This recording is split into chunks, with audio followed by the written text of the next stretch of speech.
Korang pernah rasa tak Wonder Cheese ni? Sebenarnya aku dah lama gila dengar cerita pasal Wonder Cheese ni, tapi baru hari ni aku tergerak hati untuk cuba rasa dia. Dari luar nampak macam biasa je kan? Tak apa, relax. Kita jangan judge macam tu. Kita buka dan kita rasa dulu.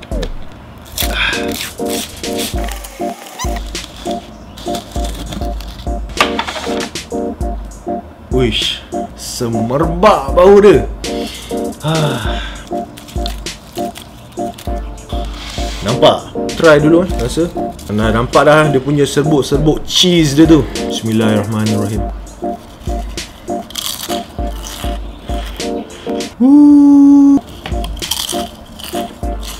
Memang rasa dia cheesy, very crispy, and then ada rasa spicy juga. Kenalah dengan tekak orang Malaysia ni. Benda ni memang tak boleh kongsi lah weh. Orang Malaysia kan suka benda-benda yang pedas-pedas kan. Pada aku, snack ni memang sangat-sangat sesuai makan sambil layan movie ataupun drama Korea.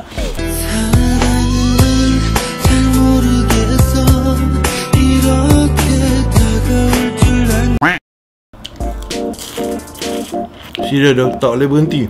Setiap kali kau makan tu, dia macam memanggil-manggil lagi.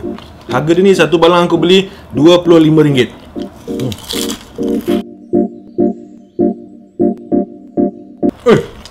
Sedar-sedar dah habis dah bro. Tak rugi kalau korang beli Wonder Cheese ni. Sebab apa? Memang puas hati. Siapa yang nak beli tu boleh pergi ke Facebook page dan juga Instagram dia ni. Yang nak jadi ejen ada nombor dekat bawah.